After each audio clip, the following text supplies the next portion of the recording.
చిరంజీవి తన తమ్ముడు పవన్ పట్ల ఓపెన్ గా ప్రేమను వ్యక్తపరుస్తున్నా ఎక్కడో ఒక చిన్న గ్యాప్ వీరిద్దరి మధ్య ఉంది అన్నది ఓపెన్ సీక్రెట్. ఇప్పుడు ఆ గ్యాప్ కు సంబంధించిన కోపంతో చిరంజీవి తన తమ్ముడిపై స్వీట్ రివెంజ్ తీర్చుకున్నాడు అన్న సెటైర్లు పడుతున్నాయి.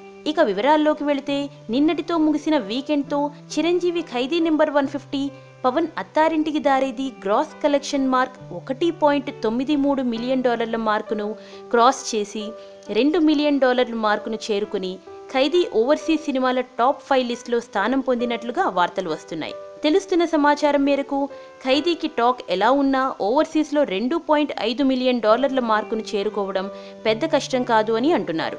లేటెస్ట్గా ఖైదీ సృష్టించిన సరికొత్త రికార్డుతో టాలీవుడ్ టాప్ సినిమాలు ఓవర్సీస్ రికార్డుల స్థానాలు ఈ విధంగా ఉన్నాయి. బాహుబలి, శ్రీమంతుడు, నాన్నకు ప్రేమతో సినిమాల తర్వాత స్థానం ఇప్పుడు లేటెస్ట్గా ఖైదీ ఆక్రమించడంతో ఓవర్సీస్ టాప్ 5 స్థానాలలో పవన్ స్థానం గల్లంతయ్యింది. ఖైదీ మూవీ చిరంజీవి స్థాయికి తగ్గ సినిమా కాదని విమర్శకులు కామెంట్స్ చేస్తూ ఉన్నా ఈ సినిమాకు కలెక్షన్ పరంగా వస్తున్న రికార్డులను చూస్తూ ఉంటే మెగాస్టార్ స్టామినా ఏమిటో మరొకసారి అర్థమవుతుంది. ఇదిలా ఉండగా ప్రస్తుతం చిరంజీవి ఆలోచనలను బాలకృష్ణ శాతకర్ణి విపరీతంగా ప్రభావితం చేస్తున్నట్లు వార్తలు వస్తున్నాయి.